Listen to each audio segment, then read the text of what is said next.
اقرأ كتاب الله ترق جنانه أعوذ بالله من الشيطان الرجيم بسم الله الرحمن الرحيم الحمد لله رب العالمين نحمده ونستعينه ونستغفره ونعوذ بالله من شرور أنفسنا ومن سيئات أعمالنا من يهده الله فلا مضل له ومن يضلل فلا هادي له أشهد أن لا إله إلا الله وحده لا شريك له وأشهد أن محمدا عبده ورسوله سبحانك لا علم لنا إلا ما علمتنا إنك أنت العليم الحكيم اللهم علمنا ما ينفعنا وانفعنا بما علمتنا وزدنا علما ربي يسر ولا تؤسر ربي تمم بالخير أما بعد InsyaAllah kita sambung tadabbur surah Al-Baqarah ayat yang ke-134. Sebelum tu macam biasa kita lihat pengajaran daripada ayat yang lepas. Ayat 132. Pengajaran ayat 1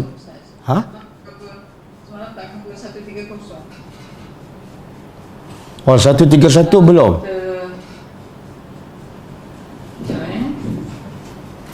Semalam sampai 130 kita 131. Malam ni 131.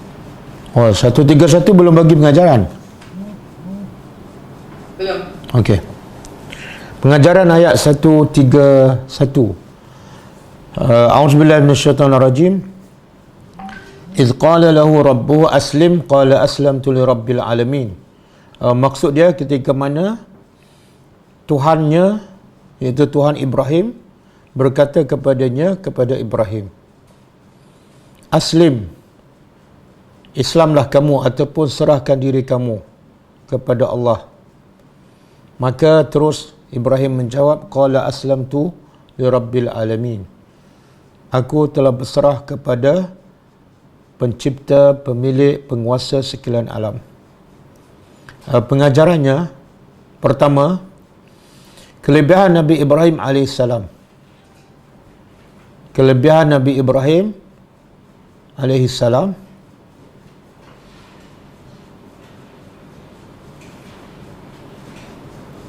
antaranya ialah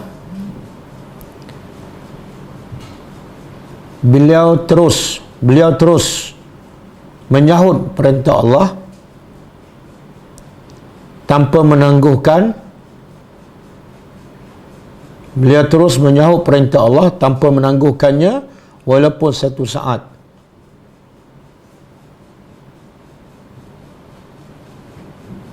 Iaitu perintah Allah agar ia menyerahkan dirinya kepada Allah. Iaitu perintah Allah agar beliau menyerahkan dirinya kepada Allah. Pengajaran kedua,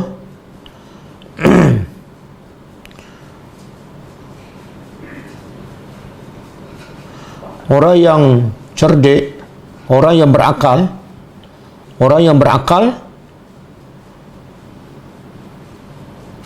hanya menyerah dirinya kepada Tuhan yang mencipta sekalian alam. Orang yang berakal hanya menyerah dirinya kepada Tuhan yang mencipta sekalian alam.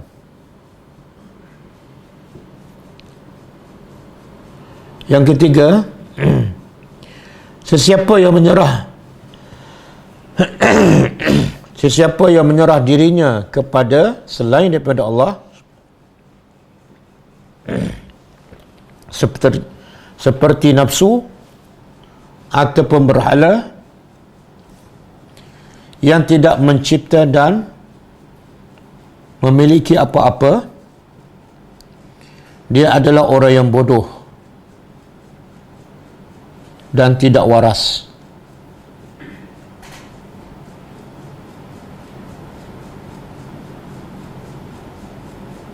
Yang keempat, semua ciptaan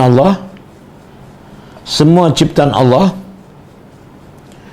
daripada sebesar langit sehinggalah sekecil semut yang halus adalah sebagai tanda kebesaran dan kehebatan Allah Subhanahu wa ta'ala. Adalah sebagai tanda kehebatan dan kebesaran Allah Subhanahu wa ta'ala.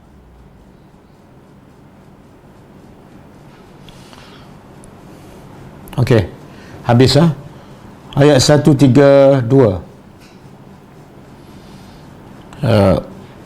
Wa wassa biha Ibrahimu banihi wa Yaqub ya baniya inna Allah astafa lakumuddin wa la tamutunna illa wa antum muslimun.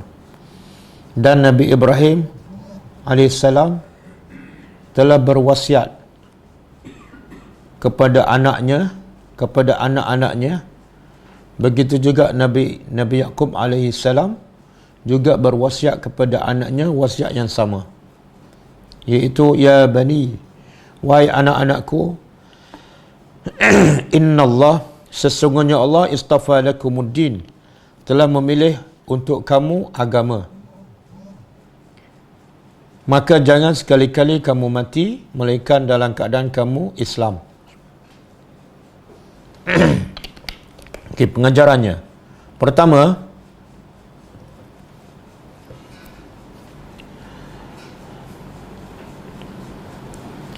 yang terbaik untuk manusia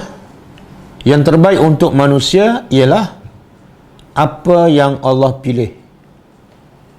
Yang terbaik untuk manusia ialah apa yang Allah pilih, bukan yang manusia pilih. Iaitu agama Islam.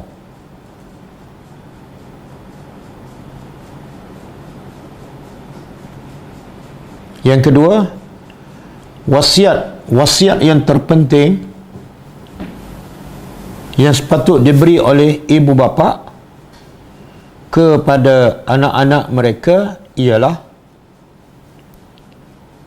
wasiat supaya sentiasa mengikut ajaran Islam. Wasiat supaya sentiasa mengikut ajaran Islam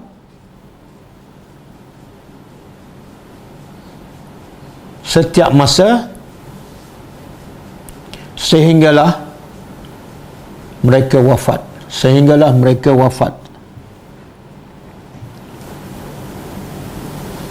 Yang ketiga, amalan yang paling penting dan paling bernilai ialah amalan di saat kematian.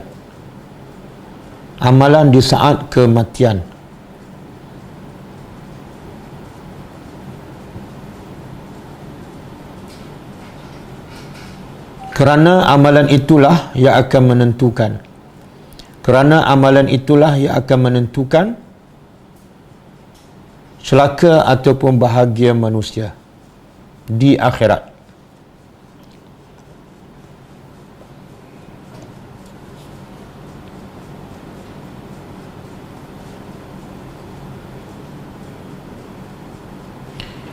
Yang keempat,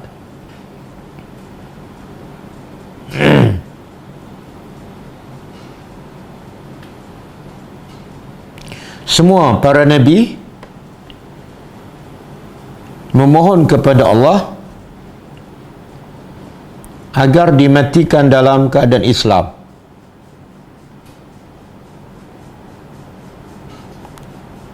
Maka kita sebagai orang yang biasa lagi perlu sentiasa berdoa kepada Allah agar kita semua dimatikan di dalam Islam,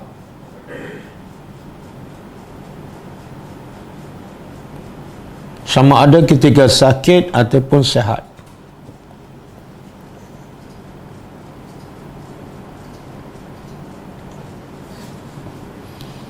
Yang kelima, untuk mati dalam Islam Untuk mati dalam Islam,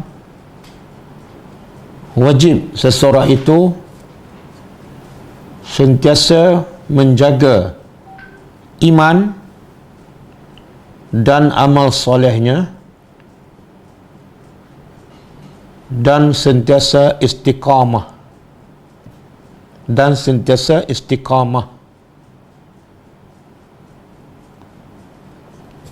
Okey, habis lah.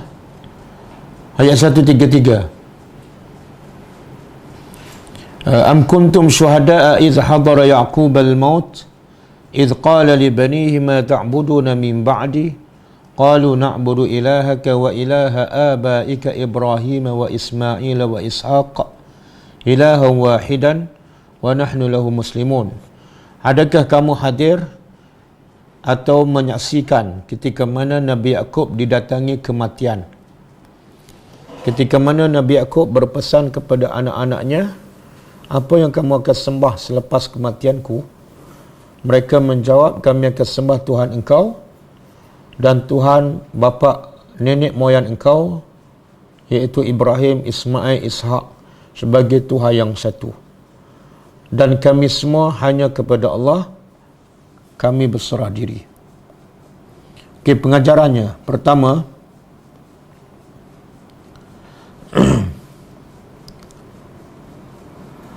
Tauhid atau mengesahkan Allah adalah wasiat utama para nabi dan orang-orang yang beriman. Tauhid atau mengesahkan Allah adalah wasiat utama para nabi dan orang-orang yang beriman.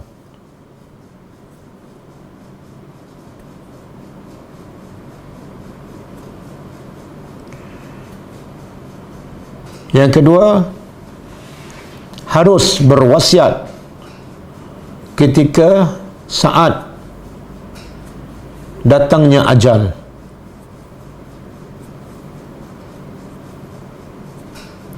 Lebih-lebih lagi wasiat tentang agama.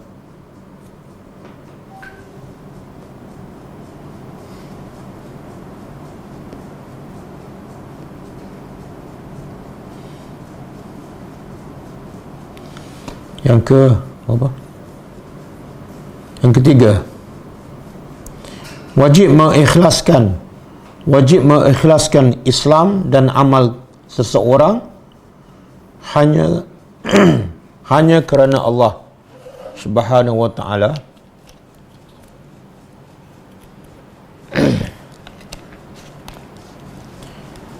Kerana sesiapa yang beramal kerana Allah tetapi di samping itu ada unsur syirik ataupun riak, maka semua amalannya tertolak.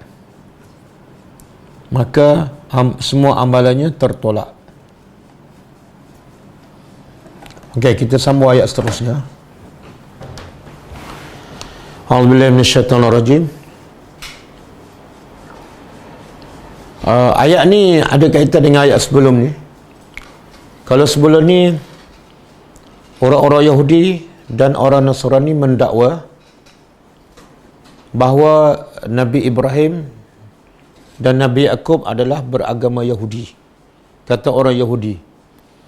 Dan orang Nasrani pun mendakwa Nabi Ibrahim dan Nabi Ya'qub adalah beragama Nasrani.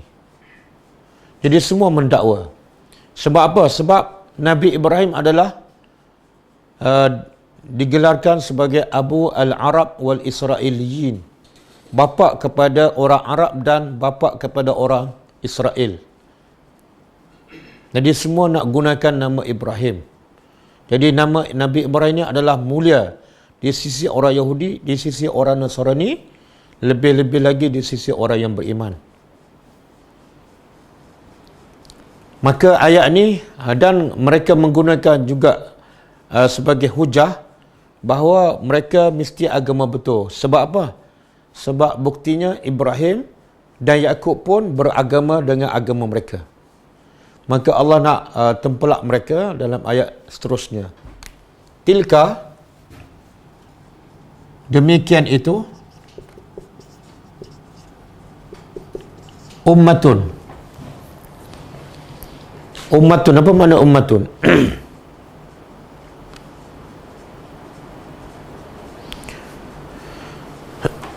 Ummatun apa makna?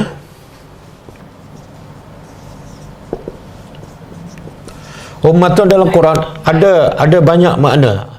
Pertama, taifah, kumpulan. Yang kedua, makna dia zaman, masa. Yang ketiga, makna dia imam. Kana Ibrahim ummatan. Inna Ibrahimna kana ummatun.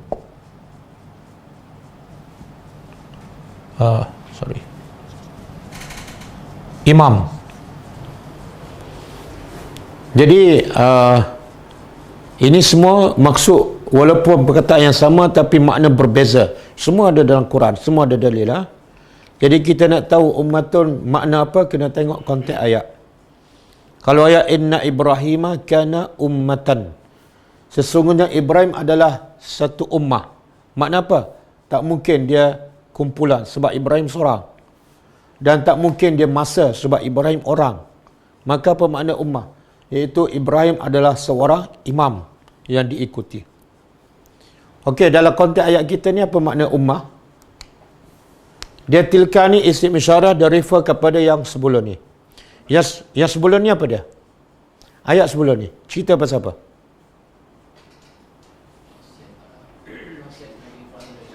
Nabi Yaqub, Nabi Ibrahim dan juga Nabi Ishaq, Nabi Ismail semua kan.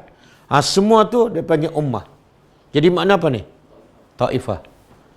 Demikian itu Nabi Ibrahim, Nabi Ismail, Nabi Ishaq, Nabi Yaqub semua adalah kumpulan ataupun golongan. Qad khalat, sesungguhnya telah, kumpulan ini sesungguhnya khalat. Apa makna khalat? Telah berlalu. Telah berlalu, iaitu mereka dah mati dah. Bila mereka dah mati, Allah kata laha ma kasabat, baginya, iaitu bagi umat ini, bagi golongan yang dah mati itu, baginya ma kasabat, apa yang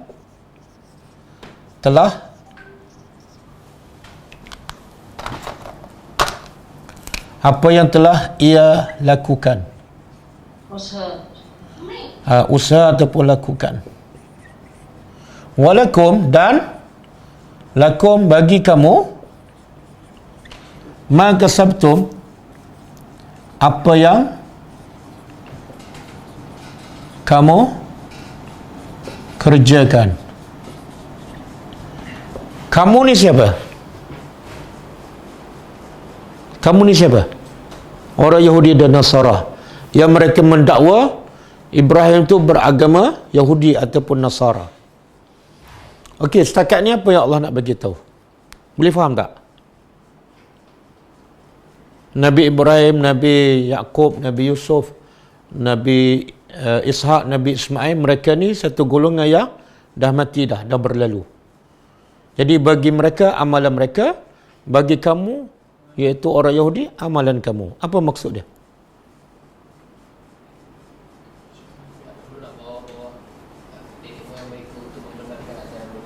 Macam mana? Jadi orang buat satu kesalahan, tapi dia petik nama nenek moyang untuk membenarkan amalan itu. Akhirnya Allah firman bagi mereka apa yang telah lakukan, apa yang kau lakukan sekarang. Mana apa yang sebenarnya ayat ni Allah nak merawat satu penyakit. Penyakit yang ada pada orang Yahudi, pada Nasrani, dan penyakit ni berjangkit pada umat Nabi Muhammad. Penyakit apa ni? Cuba sebut secara spesifik. Apa penyakit ni?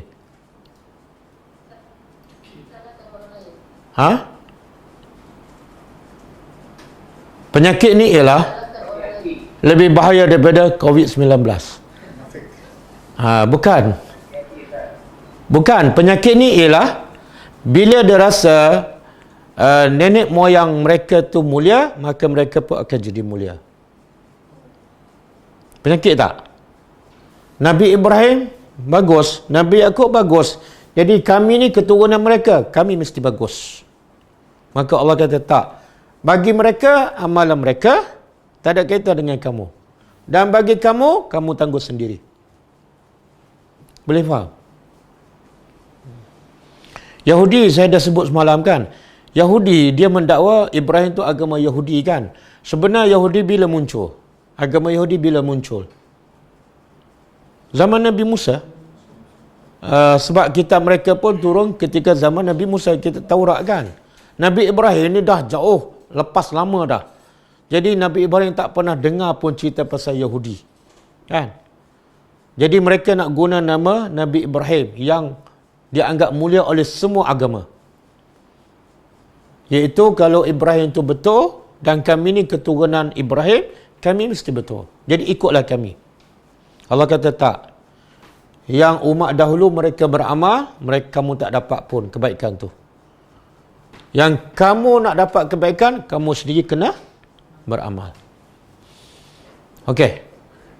Penyakit ni ada tak kepada umat Nabi Muhammad? Ada tak? Macam mana?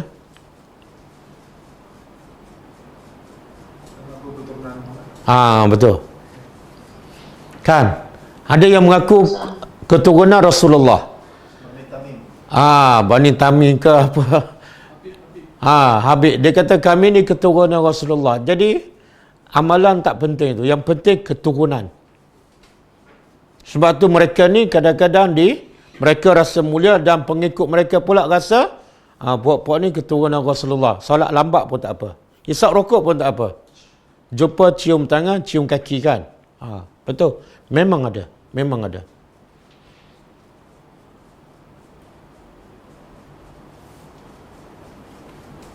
Okey. Bahaya ni. Sebab itulah Nabi di peringkat awal bila Nabi berdakwah kepada kaum keluarga terdekat, Nabi kata apa? Nabi kumpul orang Quraisy, Nabi kumpul Bani Abdul Manaf, Nabi kumpul pakcik-pakcik dia, bahkan anak dia sekali. Nabi kata apa? Ya ma'syara Quraisy, la ughni ankum minallahi syai'a. Wahai bangsa Quraisy, aku tidak boleh memberi faedah pada kamu ataupun manfaat pada kamu bila Allah nak azabkan kepada kamu, aku tak boleh tolong. Ingat, awal-awal lagi Nabi ingatkan. Kemudian Nabi kata, ya Bani Abdul Manaf, keturunan Nabi, aku tidak boleh menolong kamu atau memberi manfaat pada kamu kalau Allah nak azabkan kamu.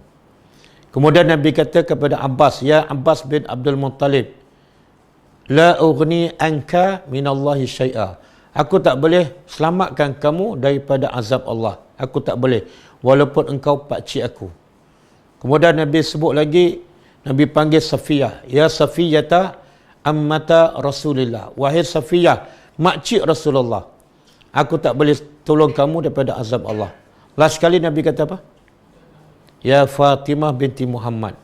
Wahai Fatimah binti Muhammad. Kamu nak minta harta daripada aku, apa yang kamu nak?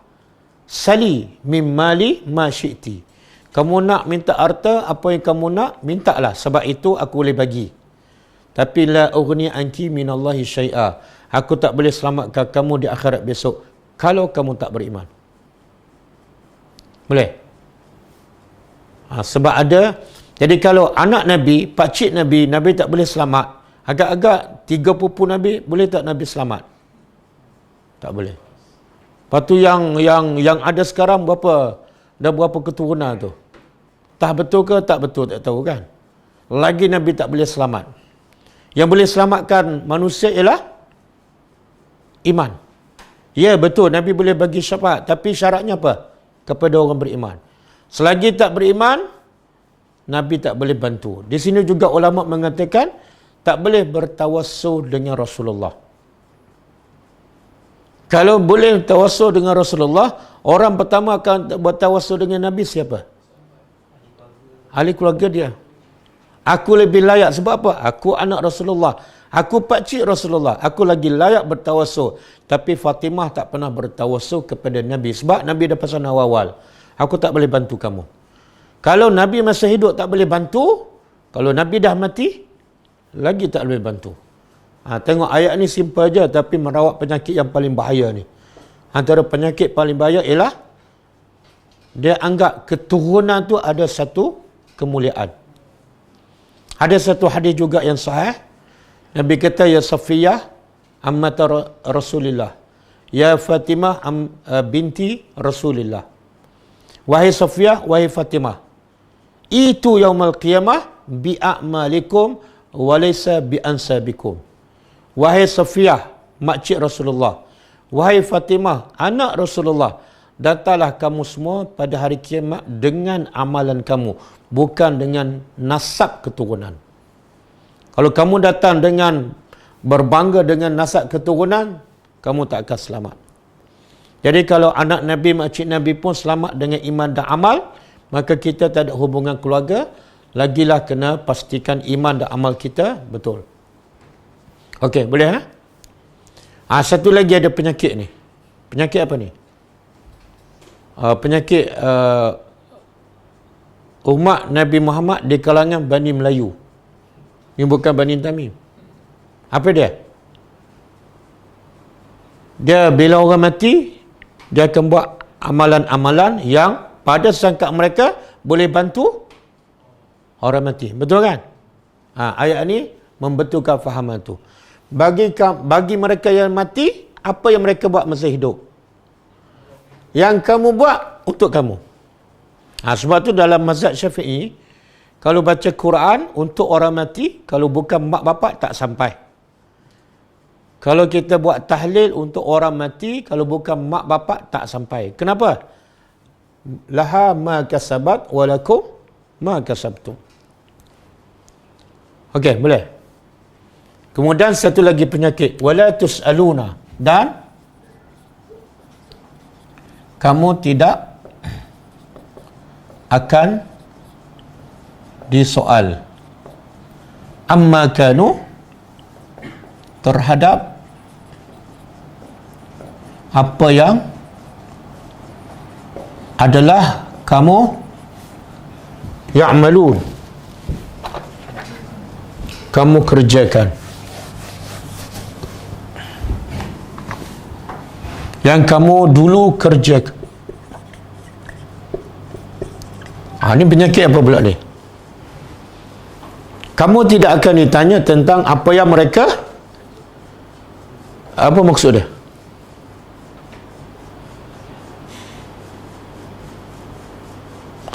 Maksudnya jangan sibuk tentang amalan orang tua kita. Sebab apa?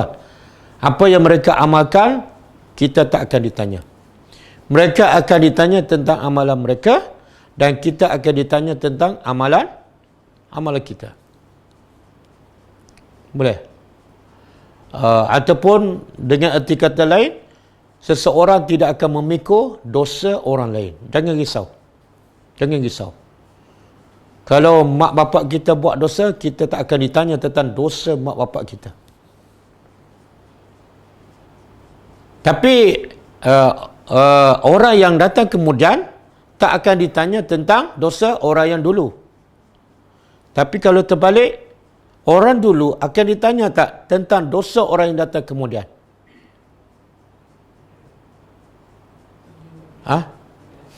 Saya ulang. Ini ayat ni mengatakan apa? Kamu ni orang sekarang tak akan ditanya tentang amalan orang yang dah mati, orang yang dulu. Okey? Jelas kan? Tapi orang dulu ditanya tak tentang amalan orang yang kemudian? Ditanya.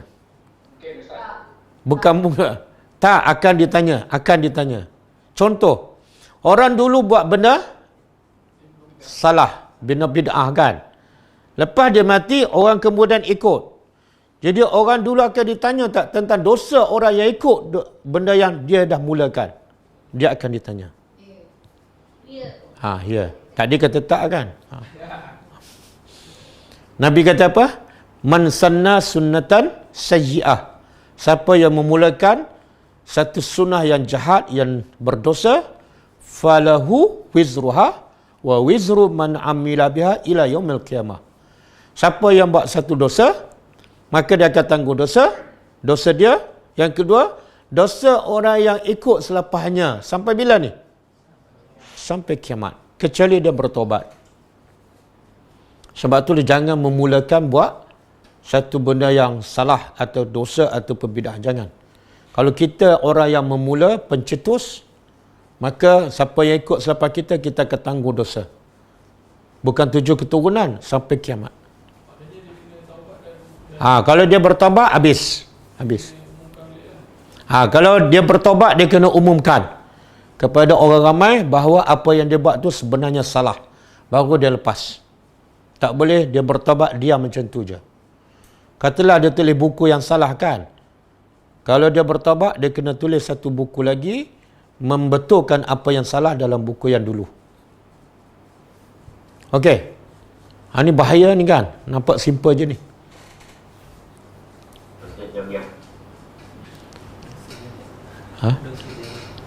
Dosa jariah. Dosa kering jariah. Okey, mungkin ada yang bertanya kan, kalau orang yang dah mati, dia tak ada kaitan dengan amalan orang yang datang kemudian kan. Tapi macam mana dia nak supaya amalan dia terus sampai pada dia walaupun dia telah mati? Macam mana cara dia? Cara masyarakat kita buat macam itulah majlis tahlil arwah kan. Tak, itu bukan cara yang betul. Cara yang betul ialah cara yang Nabi ajar. Kalau dia buat ni, walaupun dia mati, amalan pahala terus sampai pada dia. Apa dia cara dia? Nabi kata bila mati anak Adam, terputus amalannya kecuali 3. Pertama, ilmu yang bermanfaat. Kalau dia nak, lepas dia mati, amalan pahala dia berterusan. Cari ilmu, kemudian amalkan, kemudian sebarkan. Ya Allah, tak payah orang buat majlis tahlil sekali seminggu ataupun 40 hari, tak payah. Amalan yang dia ajar tu orang amalkan setiap hari. Ada 1000 orang amalkan. 1000 pahala setiap hari, 1000 pahala setiap orang, semua dapat kat dia. Yang kedua, sedekah jariah. Jangan bila bapak dah mati, anak baru nak bersedekah. Tak. Masa bapak hidup, galakkan bapak supaya bersedekah. Jangan galakkan bapak jangan bersedekah. Sebab apa? Nanti tak ada pesaka, harta pesaka untuk anak. Itu anak yang tak soleh. Ayah jangan simpan harta ayah. Bagi sedekah semua. Supaya apa? Ayah dalam kubur, pahala akan dapat. Kita orang ni ada rezeki masing-masing. Itu nasihat anak yang soleh. Yang ketiga, subhanallah, ajaklah anak belajar agama. Supaya apa?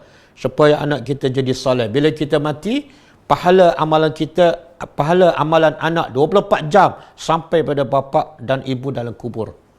Tanpa perlu tunggu majlis tahlil. Betul tak? Itu yang Nabi pesan. Yang Nabi pesan lagi hebat, lagi berkesan, lagi banyak. Tapi ramai orang yang tak buat. Yang Nabi tak pesan, itu yang dia buat. Okey? Kemudian ayat seterusnya, waqalu. Apa dia waqalu? Dan mereka berkata, kunu, jadilah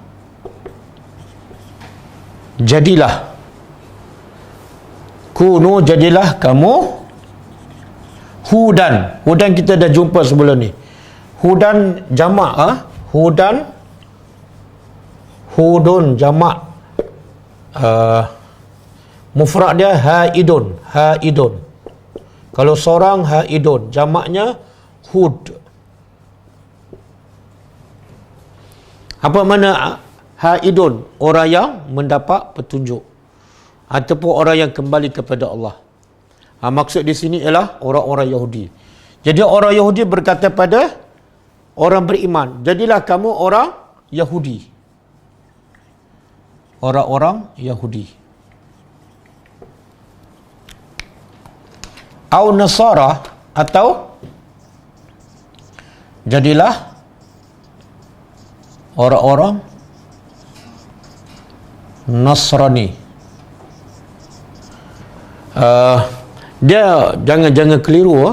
Bukan makna Yahudi, bukan makna orang Yahudi bagi pilihan. Jadilah kamu orang Yahudi ataupun nak jadi orang Nasrani pun tak apa. Tak.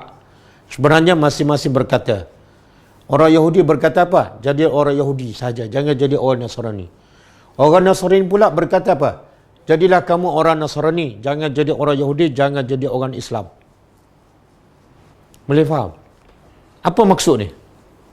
Apa yang Allah nak bagi tahu?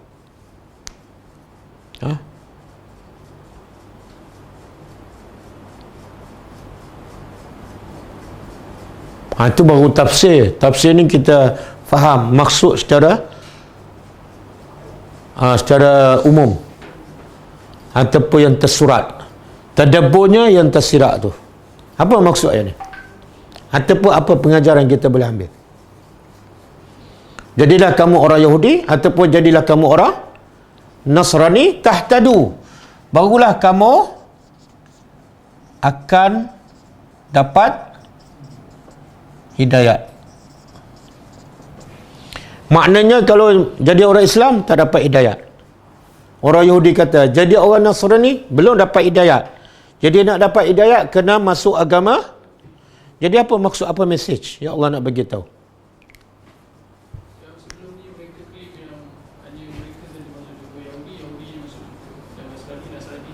Yalah. Jadi apa yang di sebalik itu?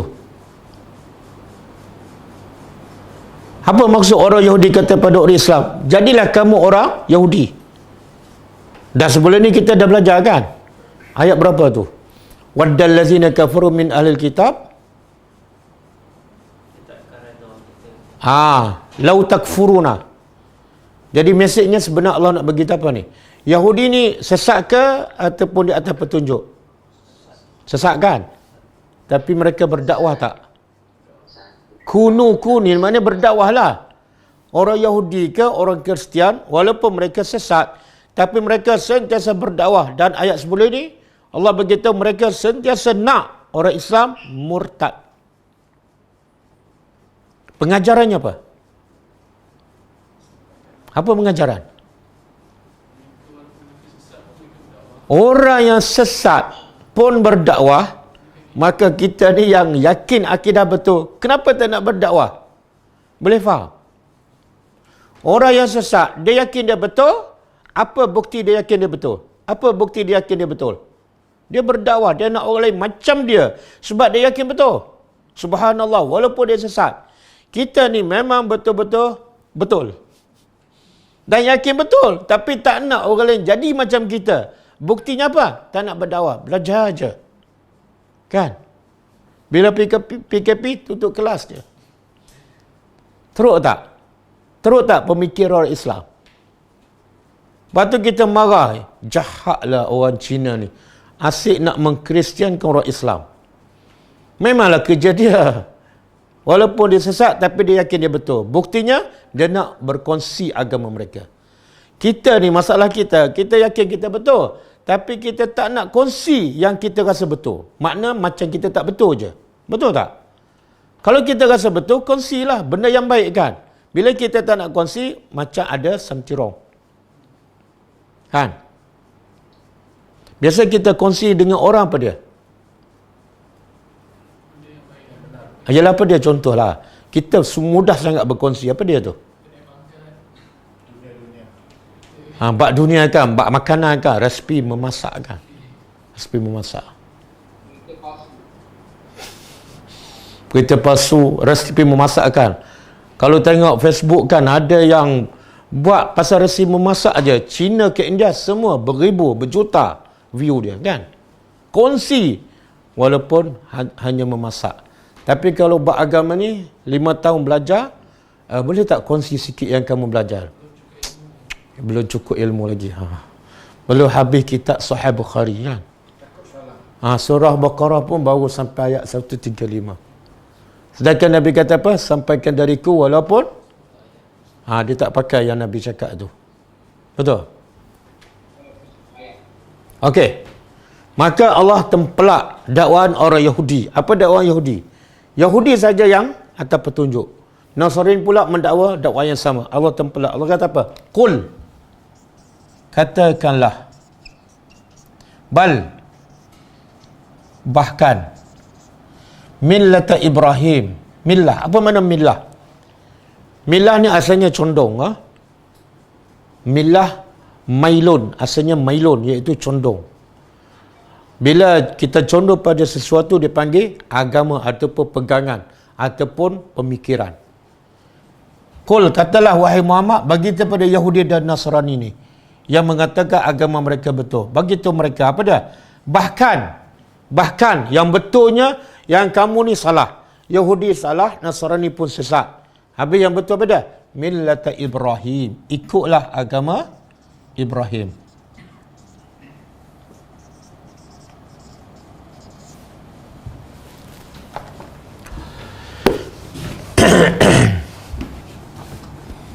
Hanifah, agama Ibrahim yang Hanif. Apa makna Hanif?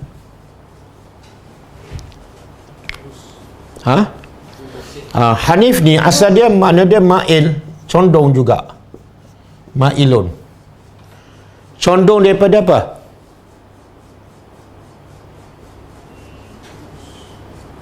Dia zaman Nabi Ibrahim ni banyak apa? Pegangan akidahnya. Zaman Nabi Ibrahim. Semua berhala. Jadi kalau Hanifan makna Nabi Ibrahim condong daripada agama menyembah berhala. Iaitu dia hanya condong kepada Islam saja. Jadi Hanifan boleh kita terjemah lurus. Tapi asal makna dia ialah condong. Condong daripada semua agama yang ada ketika itu. Jadi lurus, Hanifan Musliman. Wa ma kana minal musyrikin, dan tidaklah dia minal musyrikin daripada orang-orang yang syirik. Ini penegasan. Wa ma kana minal musyrikin makna dia sama dengan Hanifan. Hanifan makna tidak syirik lah. Tidak syirik makna dia Hanifan. Kenapa dia sebut tegas, penegasan? Sebab apa? Allah nak beritahu Ibrahim ni, Yahudi mendakwa Ibrahim agama Nasrani kan, agama Yahudi. Nasrani pun sama mendakwa. Maka Allah kata, Ibrahim tak pernah syirik. Kamu syirik. Kamu kata Uzair anak Allah. Yang Nasrani kata Isa anak Allah. Yahudi tolak Nabi Muhammad, Yahudi tolak Quran. Kamu syirik. Ibrahim tak syirik, makna agama Ibrahim tak sama dengan agama kamu. Agama Ibrahim ialah aslamtu li rabbil alamin. Aku hanya berserah pada Tuhan sahaja. Okey. Ini kehebatan Ibrahim. Semua nak guna nama dia. Semua nak guna nama dia. Sebab itu kita berselawat menggunakan nama Ibrahim di dalam solat. Okey, kemudian qulu, katakanlah, amanna. Amanna, kami telah beriman. Siapa kata ni?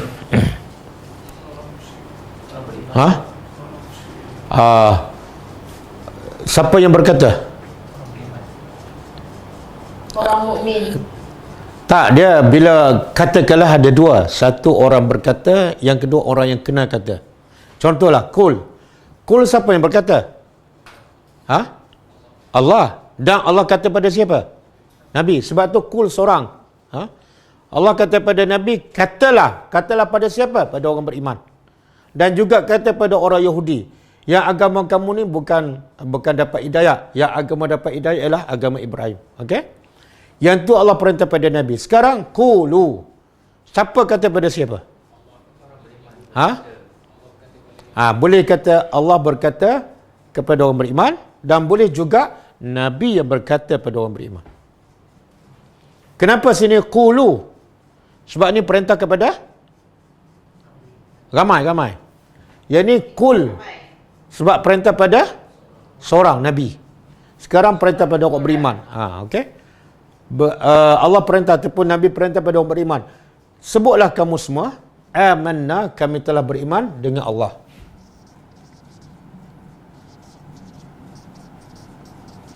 Apa makna kami beriman dengan Allah? Apa makna kami beriman dengan Allah? Sebelum tu, qulu. Apa makna qulu? Katakanlah. Iaitu pertama, kata dengan lidah. Sebut apa? Amanna billah. Yang kedua, kata dengan hati. Jangan lidah lain, hati lain. Kalau lidah beriman, hati tak beriman, dia panggil apa? Munafik.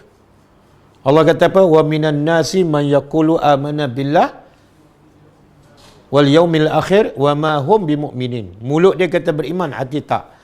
Jadi qulu di sini pertama kata dengan lidah, yang kedua kata dengan hati, dan yang ketiga kata dengan amalan kamu, dengan amal soleh, dengan anggota badan. Barulah iman itu lengkap. Kami beriman dengan Allah.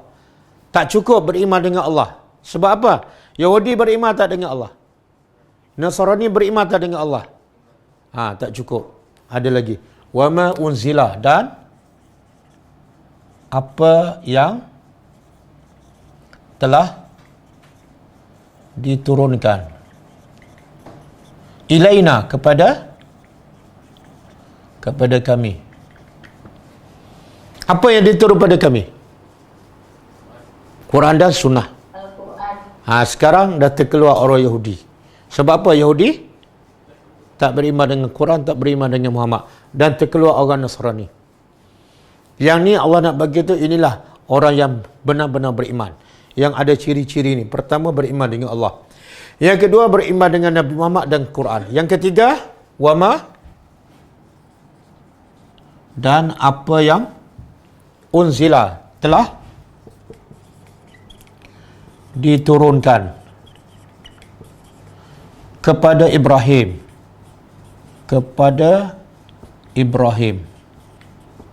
Nabi Ibrahim alaihissalam. Wa Ismail, Ishak, Yaqub dan Asbat.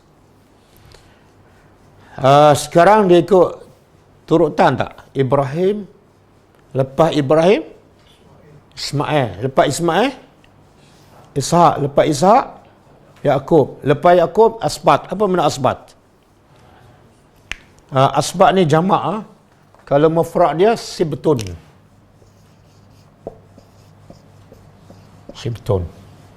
Sibtun ada dua maksudnya. Satu, anak-anak.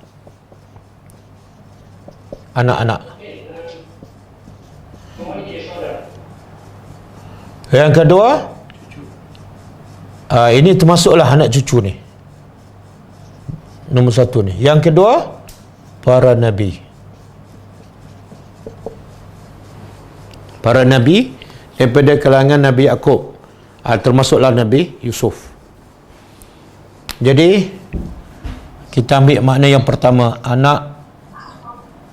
anak cucu Nabi Yaqub alaihissalam.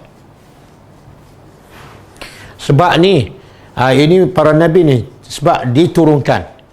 Yang diturunkan wahyu hanya kepada para nabi. Okey. Kemudian lepas tu wama utiya, dan apa yang utiya, telah diberi kepada siapa? Musa, wa Isa, dan Isa. Cuba perasan kalau Quran atau kepada Nabi Muhammad Allah guna apa? Unzila, diturunkan. Kalau kepada Ibrahim diturunkan unzila, kan? Tapi pada Musa dan Isa Allah guna apa? Kenapa? Utiya.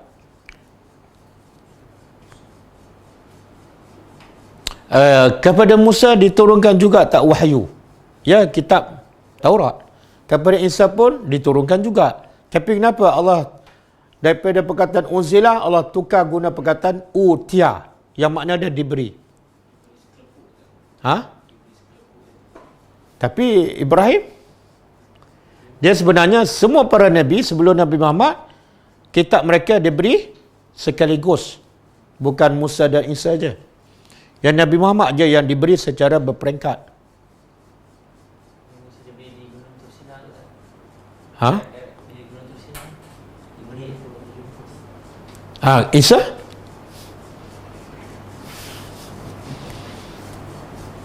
Apa dia? Jumpa?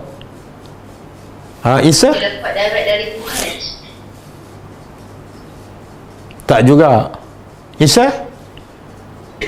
Isa pun utia juga. Okey. Sebab pertama kata ahli tafsir ialah Quran ni adalah bahasa Arab, dan bahasa Arab adalah bahasa terbaik. Antara ciri-ciri bahasa yang terbaik ialah dia tak banyak ulang perkataan yang sama. Kalau ulang perkataan unzila tak cantik.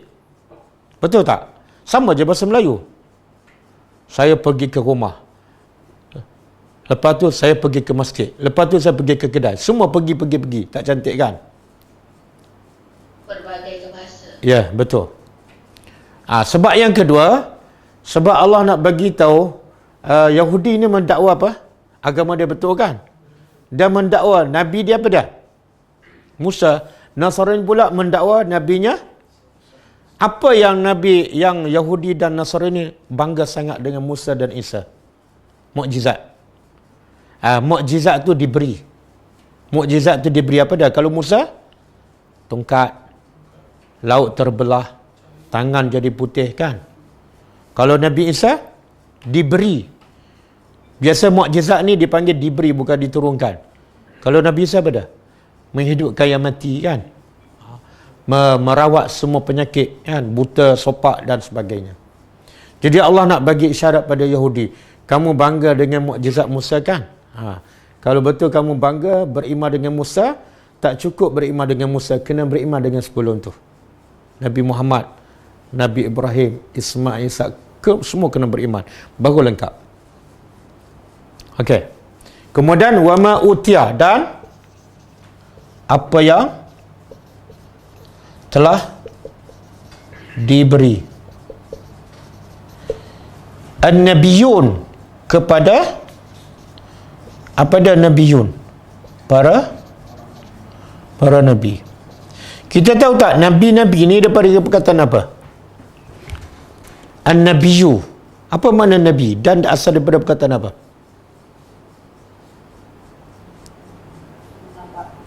Betul, an-naba. An-naba. Apa makna an-naba?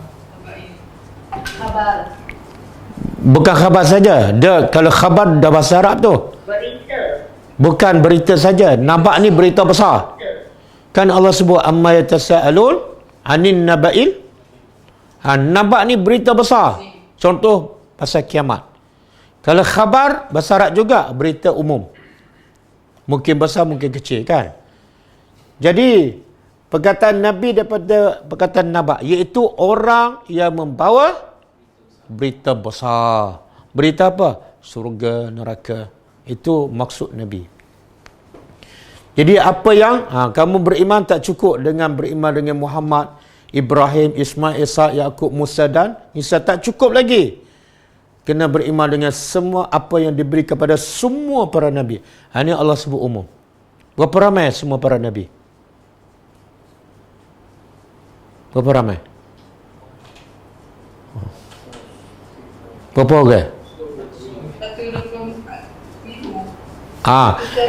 Itu ada hadis Rasul lebih kurang 313. Ini Rasul Nabi 1240K. Tapi dua-dua ni hadis dhaif lah. Tapi tak mustahil. Sebab ada hadis sahih Nabi kata Nabi ni dakhmun, sangat ramai. Sangat ramai. Jadi tak mustahil bilangan Nabi sampai 124,000. Sebenarnya bila para Nabi tu ramai menunjukkan apa? Kalau para Nabi tu ramai menunjukkan apa? Rahmatnya Allah kepada hambanya. Dan menunjukkan Allah ni memang nak hamba dia semua masuk syurga. Buktinya apa? Nabi yang memimpin manusia ke syurga terlalu ramai. Okey.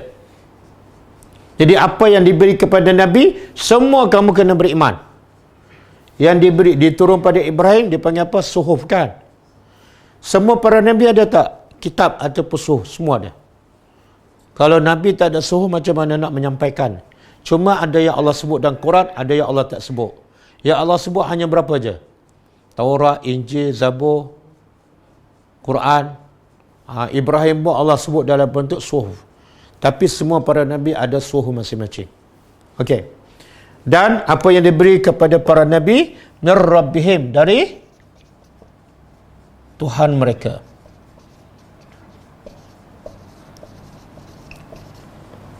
Tak cukup lagi ni. Kadang-kadang dia beriman dengan semua Nabi, tapi dia membezakan Nabi. Ataupun dia beriman semua, satu je tak beriman. Maka Allah tambah satu lagi.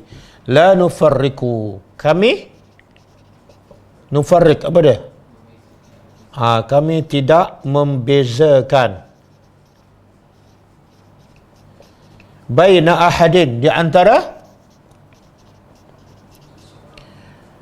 seseorang Nabi, minhum, dari mereka.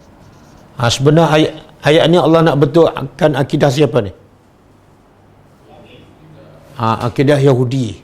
Sebab Yahudi dia beriman semua Nabi kecuali Nabi Isa, dia tak beriman. Dia kata Nabi Isa ni anak zina. Nabi Muhammad dia tak beriman. Makna dia tak beriman lah. Sebab syarat nak beriman, kena beriman semua para Nabi dan jangan pilih Nabi-Nabi tertentu. Yahudi, Nasrani pun terkeluar. Dia beriman dengan Isa tapi tak beriman dengan Musa dan tak beriman dengan Nabi Muhammad. Jadi semua terkeluar. Katalah ada Nabi 124,000. Yang dia tak beriman seorang je. Yang lain semua beriman. Jadi orang beriman tak? Tak. Tolak satu Nabi, tolak semua Nabi. Kalau nak terima satu Nabi, wajib terima semua. Wa nahnu, dan kami. Ini syarat untuk jadi orang beriman. Last sekali, nahnu, dan kami hanya kepadanya, iaitu kepada Allah, muslimun, berserah diri. Yahudi tak serah diri pada Allah, Nasrani tak serah diri pada Allah. Jadi siapa-siapa yang tak serah diri pada Allah, walaupun dia mengaku beriman semua dengan para Nabi, dia sebenarnya belum beriman kepada Allah Subhanahu Wa Taala. Okey. Sekarang yang ni Allah ikut susunan tak ni? Nama para Nabi ikut tertib zaman. Betul? Ibrahim, Ismail, Isa, Yaqub, Asbat, kemudian Musa. Last sekali Isa kan? Muhammad kat mana? Muhammad kat mana? Muhammad kat sini kan? Jadi ikut tertib ke tak? Sepatut Muhammad kat mana? Selepas Isa kan? Kenapa Muhammad sebut awal? Yang lain semua ikut tertib. Nabi Muhammad je tak. Muhammad sepatut last sekali, tapi Allah sebut awal sekali. Kenapa? Apa pengajarannya? Pengajarannya ialah yang mulia tak mestinya yang pertama. Kadang-kadang yang mulia ialah yang terakhir sekali. Maka Allah sebut yang paling mulia, bukan yang paling awal. Boleh faham? Dalam semua para Nabi, siapa yang paling mulia? Nabi. Tapi siapa yang paling last sekali? Kenapa Allah sebut yang pertama? Sebab dia paling mulia sekali. Okey. Okey? Cukup apa? Tak sihat lah. Nak cuti lagi ya?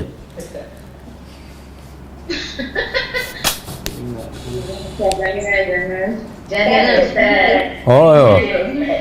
Kami rindu Ustaz. Tak sihat, tapi Ustaz nak cuti tak bagi. Kan pelik tu. Saya cadang. Ustaz. Ya?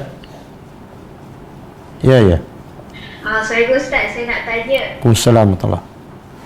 Tadi kan ayat tadi kan wa Ibrahim wa Ismail tu Ustaz, kenapa tak ada Nabi Lut Ustaz? Nabi? Lut. Nabi Lut. Tak, bukan Nabi Lut je tak ada. Nabi Nuh tak ada. Nabi Syuaib tak ada. Nabi Zakaria tak ada. Nabi Daud tak ada. Jadi Allah tak sebut semua. Allah sebut yang utama lah. Bila Allah sebut yang utama, yang ada kaitan, dia sebenarnya dakwaan siapa ni? Allah nak tahu lah dakwaan siapa ni? Yahudi dan Nasara. Yahudi dan Nasara dia fokusnya kepada siapa ni? Keturunan Nabi Ibrahim je. Yang sebelum tu Nabi Nuh tak ada kaitan dengan Yahudi. Dalam Yahudi, Nabi Nuh tak ada. Yang dia nak dakwa sangat Nabi tu ikut agama mereka bermula daripada Nabi Ibrahim AS. Jadi Allah sebut nama-nama yang ada kaitan dengan dakwaan orang Yahudi. Okey. Banyak sikit minum air. Okey, saya minum air. Bismillah.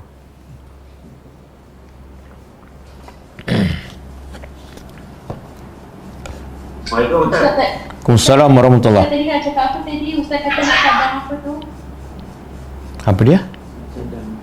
Tadi Ustaz ada cakap sesuatu tadi. Cadang apa tadi tu Ustaz?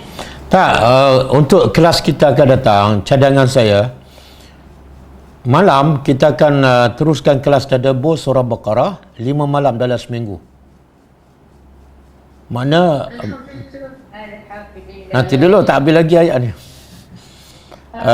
Isnin, Selasa, Rabu, Khamis, Jumaat. Kalau bulan Ramadan 7 malam seminggu kan. Untuk sekarang ni kita kurangkan 2 jadi 5 malam saja. Kemudian kelas siang hari kita akan buat 3 hari seminggu sahaja. 3 kali seminggu.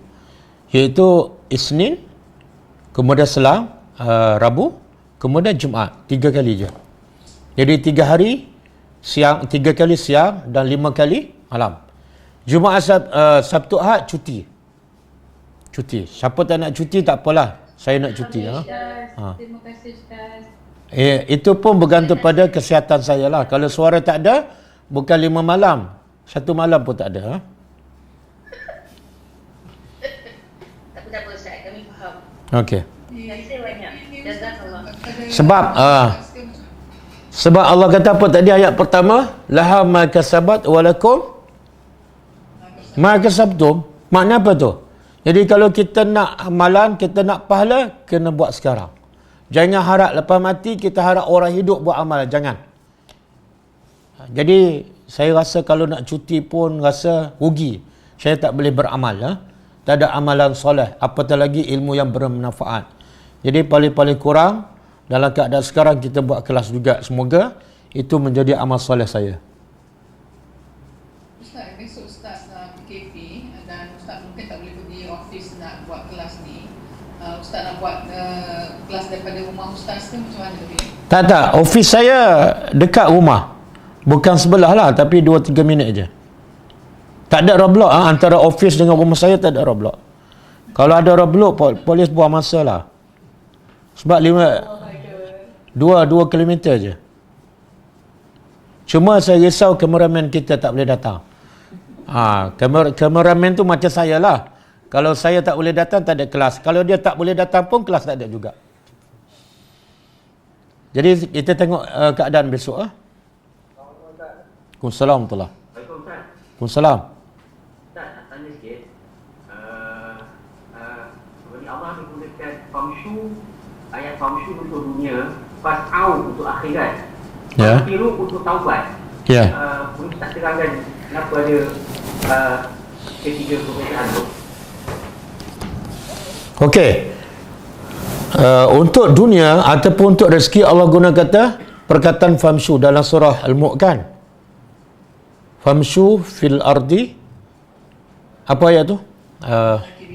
Wallazi ja'ala lakumul arda zalulan famshu fi manakibiha wa kulu min rizqi.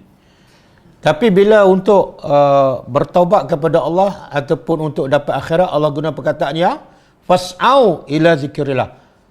Iza nudiya lis-salati min yaumil jum'ah fas'au. Is'au apa makna? Bersegera. Dan kalau bertaubat Allah kata apa? Wasari'u. bersegera juga. Dan juga untuk buat kebaikan, Allah kata apa? Fastabiqu, berlomba. Jadi soalannya, kenapa untuk rezeki Allah tak guna perkataan bersegera, berlomba? Allah guna perkataan jalan je. Sebab rezeki memang telah ditetapkan. Rezeki Allah dah tetapkan. Jangan kita kelang kabut, kelang kelibut. Seolah bila kita kelang kabut tu macam rezeki tu tak ada jaminan. Allah dah jamin rezeki setiap orang. Bermula daripada kita dalam perut ibu, Allah dah tetapkan rezeki kita, ajal kita sekian-sekian. Jadi jangan kelang kabutlah pada rezeki yang Allah tetapkan. Bahkan Nabi kata, selagi rezeki seseorang tu ada, dia tak akan mati. Makna kalau rezeki tak ada, makna apa tu? Jangan risau rezeki tak cukup, tapi risaulah ajal dah dekat tu. Okey? Tapi kalau bab akhirat, bab agama, bab bertaubat, kamu kena segera. Kenapa? Sebab mati boleh datang bila-bila masa.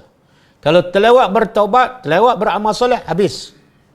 Waktu Nabi kata, Allah kata apa dalam surah Al-Munafiqun, wa anfiqu mimma razaqnakum min qabli an ya'tiya ahadakumul maut. Hendaklah kamu infak harta yang kami bagi rezeki pada kamu. Sebelum apa? Sebelum datang kematian. Kenapa? Allah begitu sebab. Kenapa kena segera bersedekah? Sebab bila datang kematian, kamu akan meminta kepada Allah. Apa dia?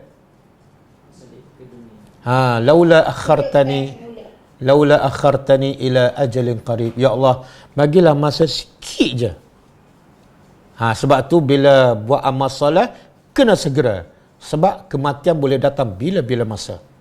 Tapi rezeki kita segera ke tak segera, kalau Allah dah tetap macam tu lah.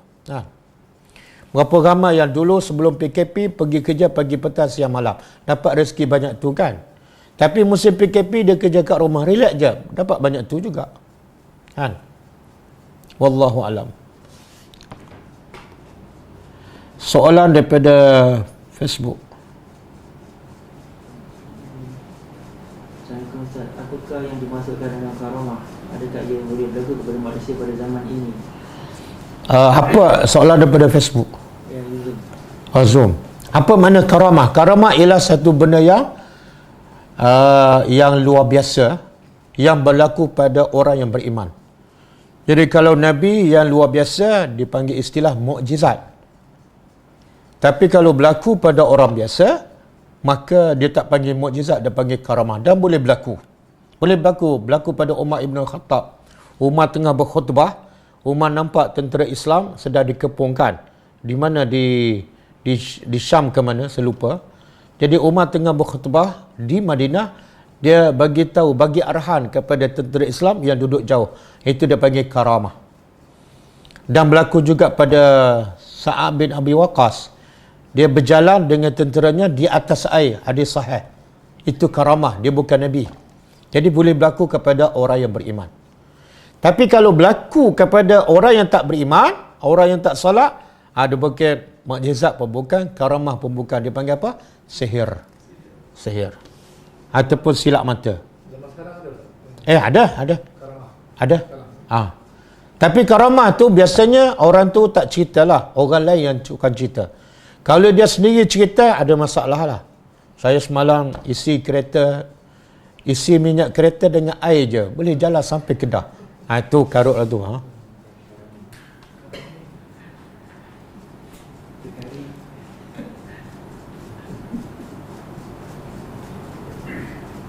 Setiap 10 minit minum air. Okey, saya minum. Boleh tak Rahimah Abdul Hamid, boleh tak bekalkan air mineral ke rumah saya? Saya pernah mendengar ada keluarga yang menyalahkan nenek moyang mereka tentang saka macam jin sebagai penjaga sawah padi orang dulu.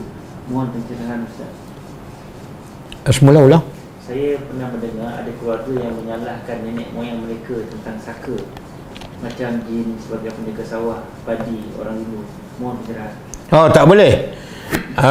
Setengah-setengah orang tu bila mak bapak dia ke nenek moyang dia bela saka kan, kemudian pindah pada dia pun salah, nenek moyang salah. Ayat ni jelas jangan salahkan orang dahulu. Sebab apa? Kalau saka tu masuk pada kamu bukan sebab nenek moyang kamu. Nenek moyang kamu tak ada kuasa pun nak arahkan saka jin tu masuk pada anak cucu dia. Dia tak ada kuasa. Kalau kita kata nenek moyang kita lah yang menyebab, itu dah boleh jadi syirik. Seolah nenek moyang kita ada kuasa memindahkan saka ataupun jin tu kepada kita. Salah. Satu. Yang kedua, Allah dah beritahu cara-cara kita nak berlindung daripada syaitan. Apa dia? Antaranya baca surah Baqarah kat rumah. Antaranya baca ayat kursi sebelum tidur, kan? Banyak lagi zikir pagi petang. Bahkan yang paling utama ialah jaga agama Allah. Ihfazillah yahfazka. Jagalah perintah Allah, Allah akan jaga kamu daripada apa? Termasuk daripada saka. Jadi kalau saka masuk badan kamu, jangan salahkan nenek moyang, salahkan kamu. Sebab kamu yang lemah, iman kamu yang lemah. Okey.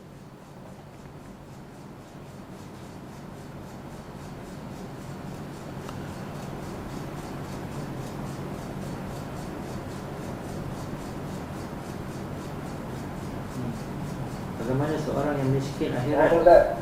Wassalam. Untuk kelas sekirah dan tidak. Okey, besok saya akan bagi jadual. Besok saya akan bagi jadual. Kelas sirah semua siang. Kita tukar pada hari Jumaat dan bergilir dengan kelas Al-Asma'ul Husna. Besok saya akan bagi jadual insya-Allah. Okey, Sofia Agus. Assalamualaikum Ustaz. Waalaikumsalam. Apa hukum orang perempuan masuk pertandingan hafazan ataupun tilawah Al-Quran? Hukumnya ialah buang masa lah. Buang masa dan boleh jadi dosa. Sebab tugas wanita bukan bertanding. Bukan musabaqah. Tak, tugas wanita yang paling utama benda. Allah kata apa? Dalam surah Al-Ahzab. وَقَرْنَ فِي بُيُوتِكُنَّ wala tabarrajna tabarrujal jahiliyatil ula. Hendaklah kamu wanita-wanita banyak berada di rumah. Buat apa kat rumah? Baca Quran, tadabbur Al-Quran, baca hadis dan didik anak kamu sehingga anak kamu menjadi orang yang beriman, sehingga anak kamu menjadi ulama, menjadi pendakwah. Itulah tugas utama kamu. Tugas utama kamu juga ialah sebagai seorang isteri kepada suami. Jaga suami kamu sebab itu antara penyebab kamu akan masuk syurga. Kamu juga sebagai seorang ibu jaga anak-anak kamu. Jangan duk menyibuk, duk bertanding hafazan Quran yang Tuhan tak suruh, Nabi tak suruh dan tak ada apa-apa kebaikan. Kalau kamu nak hafal Quran, tak perlu masuk pertandingan. Itu satulah. Yang kedua, suara perempuan ni walaupun tidak aurat, tapi kadang-kadang boleh menjadi fitnah. Kalau suara tu mendayu-dayukan, kadang-kadang orang mendengar pun seronok dengar, bukan sebab perempuan tu baca Quran, tapi suara dia merdu. Itu boleh jadi fitnah, boleh jadi dosa. Okey. Ada lagi soalan?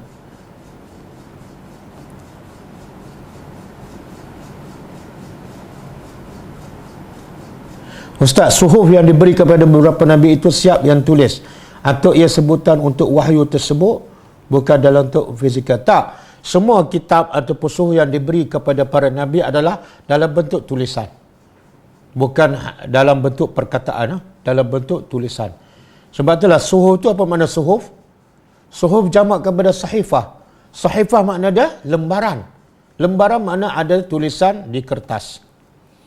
Salah satu makna akhbar ialah sahifah, iaitu ada kertas dan ada tulisan. Wallahu a'lam. Ada yang mengatakan haram mencabut rumput atas kubur, mohon pencerahan Ustaz. Cabut rumput atas kubur haram. Dia pertama tak ada dalil. Siapa yang kata cabut rumput di atas daripada atas kubur haram adalah dia membuat hukum baru dalam agama. Dia membuat syariat yang baru dalam agama. Dan yang haram bukan cabut rumput, tapi yang haram ialah kamu bercakap tanpa dalil. Allah sebut dalam surah Al-Isra, wala takfu ma laysa laka bi'ilmun innas sam'a wal basara wal fuada kullu ulaika kana anhu mas'ula. Allah berkata, jangan kamu bercakap, jangan kamu beramal ma laysa laka bi'ilmun, apa yang kamu tak ada ilmu, haram. Allah kata jangan. Kalau selagi tidak ada dalil, jangan cakap. Sebab pendengaran kamu, penglihatan kamu dan hati kamu semuanya akan disoal oleh Allah di akhirat besok. Yang saya dapat tahu, yang mengatakan haram ni pakai logik akal. Sebab rumput tu akan berzikir kepada si mati. Bila kita cabut, rumput tu tak akan berzikir. Kalau guna logik akal lah, tanahlah rumput banyak-banyak. Buat dosa, lepas tu mati, lepas tu suruh orang tanah rumput banyak-banyak. Semoga kubur kita selamat. Tak betul. Tak betul. Yang Nabi tanam pokok tu, alasan Nabi letak pokok tu, sebab apa? Sebab Nabi diberitahu penghuni kubur tu diazab. Satu. Sebab itulah kubur lain Nabi tak tanam. Nabi tak letak pokok sebab Nabi tak tahu. Azab ni adalah benda ghaib. Nabi tak tahu kecuali Allah bagi tahu. Dan Allah hanya bagi tahu 2 kubur tu. Sebab tu Allah Nabi letak hanya di 2 kubur tu saja. Satu. Yang kedua, itu adalah khusus untuk Nabi. Apa bukti? Dia bukan sunnah Nabi yang perlu kita ikuti. Apa bukti? Tak ada seorang pun sahabat Nabi yang buat macam Nabi. Abu Bakar ke, Umar ke, Osman ke, tak ada riwayat mengatakan mereka juga tanam pokok di kubur. Wallahu a'lam.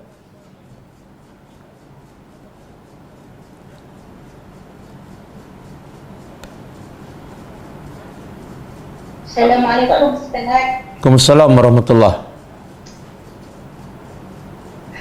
Nabi Allah Ibrahim sentiasa berdoa Ustaz. Dia sentiasa menyerah diri kepada Allah kan. Ya. Bolehkah kita berdoa setiap kali kita sujud? Ya Allah, ya Tuhanku, aku berserah diri padamu. Ya Allah, sentiasa berserah diri padamu. Bolehkah Ustaz dalam sujud kita? Selepas kita baca, Boleh je dalam sujud. Nabi kata apa dalam sujud? Aqrabul abdi ilallah wa huwa sajidun fa aksiru fiha as-sujud ad-du'a. Nabi kata kedudukan hamba yang paling dekat dengan Allah ialah ketika dia sujud. Lepas tu Nabi suruh apa? Dah kita dekat dengan Allah, apa yang terbaik untuk kita buat? Nabi kata fa aksiru, perbanyakkan doa ketika dalam sujud. Dan Nabi sebut doa apa? Nabi tak sebut. Bila tak sebut umum. Apa-apa saja doa kita boleh baca, termasuklah doa minta Allah jadikan kita orang yang sentiasa berserah diri kepada Allah. Dan Nabi Ibrahim berdoa kan, Rabbana waj'alna muslimaini. Ya. Wa min zuriyatina ummatan muslimah. Nabi Ibrahim walaupun dia Nabi, tapi dia sentiasa berdoa supaya dia menjadi orang yang sentiasa berserah diri kepada Allah. Boleh berdoa ketika sujud. Ustaz, saya nak tanya Ustaz ya. Ya. Siapa ni? Datuk Farid ya? Ustaz tadi ada sentuh bukan. Okey. Ustaz, Ya. pertanyaan saya, Ustaz tadi baru sentuh mengenai ada sunnah Nabi yang orang macam kita ni tak digalakkan untuk amal. Ada banyak contoh lagi kan Ustaz? Contohnya macam Nabi mendapat kelebihan untuk kahwin ramai kan? Ya. Tidak. Tadi Ustaz baru bagi contoh yang ada apa ni? Menanam pokok pada kubur yang diazab kan? Ya. Ada contoh-contoh sunat yang lain tak yang kita sebenarnya tak boleh ikut Ustaz? Sunnah Nabi solat malam. Antaranya ialah solat malam. Bagi Nabi adalah wajib, fardu. Tapi bagi kita sunat. Sebab tu Nabi tak tinggal. Dan kalau Nabi tinggal solat malam, ada hadis mengatakan Nabi qada dengan solat duha. Itu antaralah, itu khas untuk Nabi. Jadi tak boleh kita mewajibkan ke atas diri kita solat malam. Itu khas untuk Nabi. Dan yang lain saya tak ingat lah. Banyak lagi tu. Wallahu a'lam.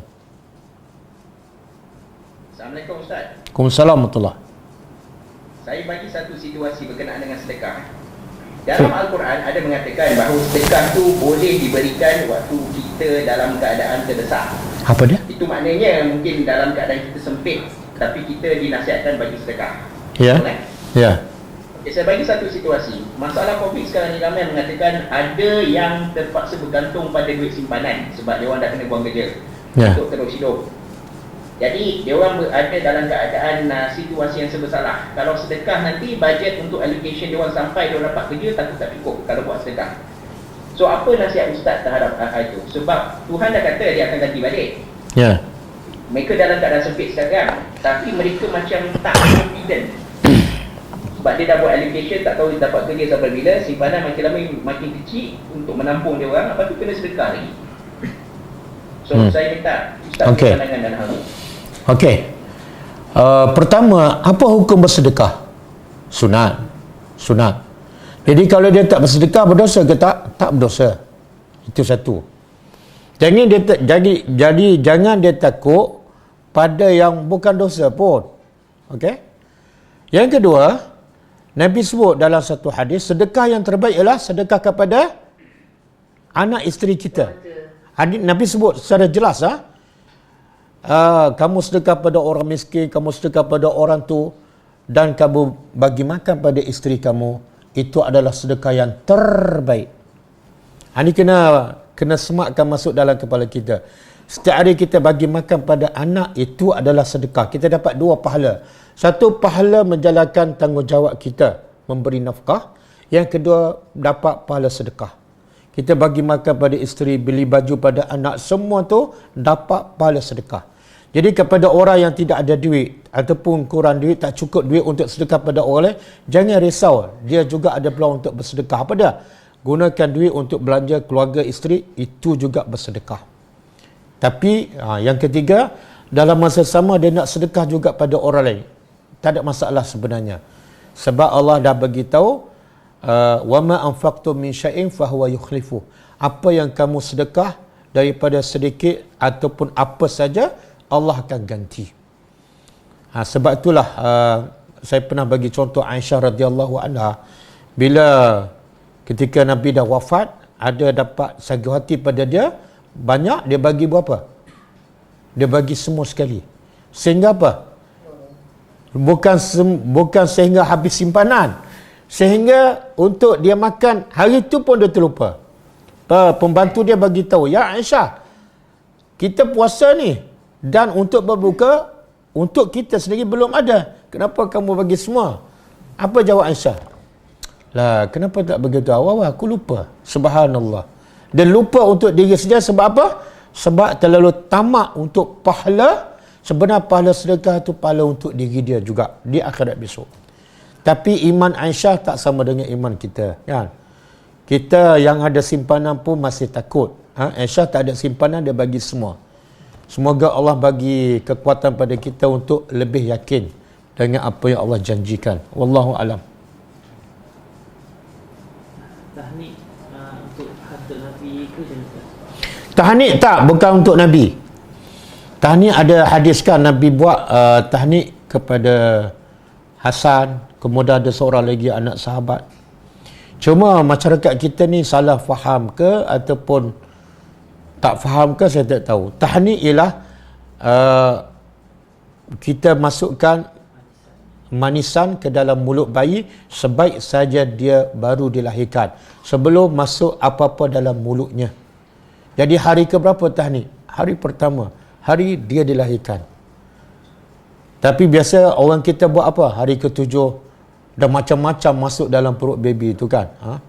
Yang manis, yang masam semua masuk, baru nak tahnik. Sebenarnya tak menepati sunnah. Ustaz, masa lahir tu Ustaz tak ada nak tahnik. Ya Allah, nak tahnik ni kamu pun boleh. Takkanlah tak pandai nak gigit, nak kunyah kurma. Takkan Ustaz seorang je pandai kunyah kurma kan? Ambil kurma, kunyah, kemudian bagi lenyek sikit, kemudian ambil dengan jari, pusing dalam mulut anak kamu, bayi. Tahniklah tu. Kemudian baca doa, Allahumma faqihu fid din wa 'allimhu at-ta'wil. Cukup. Jadi kenapa nak perlu kat ustaz kan sampai tunggu 10 hari? Ustaz pula tiap-tiap hari kena tahnikkan. Wallahu a'lam.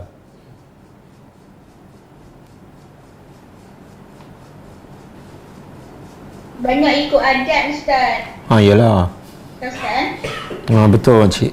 Assalamualaikum Ustaz. Waalaikumsalam warahmatullahi. Siapa ni? Boleh kenalkan diri? Saya ada nama saya Afnita berumur 10 tahun. Apa nama? Mikail? Afiq Mikail. Oh, Afiq Mikail. Dari mana ni? Shah Alam. Oh, Shah Alam. Ada kenal tak Jibril?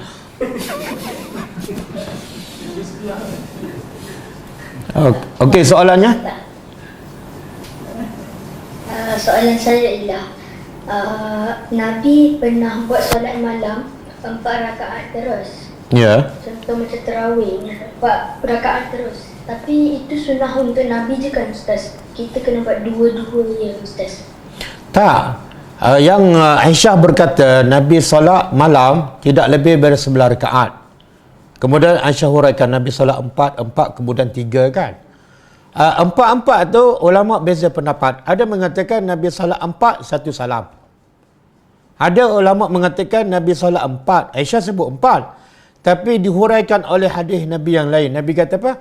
Salatul laili masna masna. Solat malam dua-dua. Nabi sendiri cakap. Jadi logiknya apa yang Nabi cakap, Nabi yang pertama lakukan. Jadi ada setengah ulama mengatakan maksud Aisyah Nabi solat 4 itu iaitu dua rakaat satu salam, 2 rakaat satu salam. Okey? Sebab itulah siapa yang nak solat, contohlah solat sunat lepas Isya ke 4 rakaat. Yang terbaiknya, yang lebih menepati sunnah Nabi, 2 rakaat satu salam, 2 rakaat satu salam. Bukan 4 rakaat satu salam. Ada yang ustaz yang viral video dia kata, siapa yang solat 4 rakaat satu salam, selepas Isya, maka kelebihannya sama seperti beribadat di pada malam Lailatul Qadar. Itu hadis dhaif. Hadis dhaif. Dan bercanggah dengan hadis sahih, Nabi kata, solat malam dua-dua. Cuma ulama kata nak solat 4 rakaat satu salam tak salah. Cuma yang afdal berdasarkan hadis sahih ialah yang 4 tu kita buat 2 salam. Wallahu alam. Okey, Mikail. Terima kasih. Sama-sama. Ayah nama apa Mikail? Abdullah Mustafa. Okey. Ada soalan lain? Assalamualaikum Ustaz. Pada pendapat Ustaz, kenapa kita kena ambil vaksin COVID-19? Ustaz kata tujuan untuk mudah pergerakan. Ni Ustaz mana ni? Nak jalan-jalan tak betul. Terima kasih Ustaz. Kenapa kita kena ambil vaksin? Saya nak tanya, pertama siapa yang kata kita kena ambil? Siapa yang kata? KKM. Jangan kata kita kata KKM. Dan alasannya ialah untuk mengelakkan wabak. Jadi kalau kita yakin dengan vaksin tu boleh mengelakkan wabak, silakan ambil. Tapi tidak ada paksaan. Kalau agama pun kita tak boleh nak paksa kepada orang. Dengan baik-baik. Agama yang paling penting, yang paling utama, penyelamat hidup kita dunia akhirat pun kita tak boleh nak paksa. Maka vaksin lagi tak boleh nak paksa. Bagilah pilihan. Kalau agama yang lebih penting, vaksin kita boleh paksa, maka saya nak beritahu, paksalah rakyat kita supaya pegang betul-betul pada agama Islam. Paksalah staf-staf kita tutup aurat. Sebab tutup aurat lebih penting pada vaksin. Buat dosa maksiat ni bahaya dia bukan setakat kat dunia. Bukan setakat walaupun fizikalnya tak mati, walaupun tak sakit, tapi hatinya mati. Maksiat dilakukan setiap hari menyebabkan hati mati, fizikalnya sihat, dan dia tak berhenti sampai kat dunia. Vaksin bagus, dia boleh ikut kajian lah, boleh mengelakkan daripada wabak kan, tapi tak ada jaminan, dan dia setakat kat dunia sahaja. Kalau dia dapat vaksin, dah selamat daripada COVID, tapi dia buat maksiat, dia buka aurat, dia dalam bahaya. Allah kata, fawailun lil qasiyati qulubuhum an zikrillah. Celakalah orang yang hatinya keras daripada peringatan Allah. Celakalah orang ni.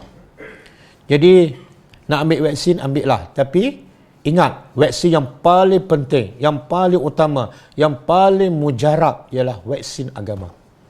Belajarlah agama, tadabburlah Al-Quran.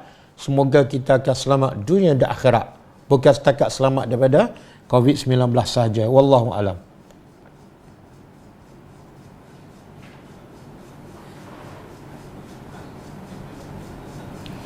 Ustaz, saya tak isi minyak kereta tapi boleh sampai ke Johor. Ini karamah kah? Bukan karamah sebab orang lain isi.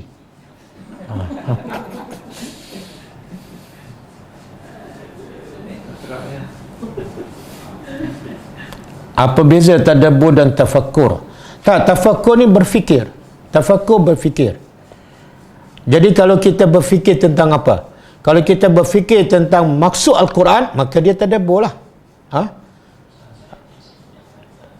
Kalau kita berfikir tentang alam, dia tak panggil tadabbur lah, dia panggil tafakkur. Wallahu alam. Cukup Cukup. Kita jumpa malam besok. Pagi besok tidak ada. Kita jumpa malam besok. Kalau suara saya adalah, insya-Allah. Kita tutup dengan membaca tasbih kafarah. Subhanakallahumma wa bihamdika asyhadu an la ilaha illa anta astaghfiruka wa atubu ilaik. Assalamualaikum warahmatullahi wabarakatuh. كتاب الله ترقى جنانه وتنال عظيم الأجر والغفران.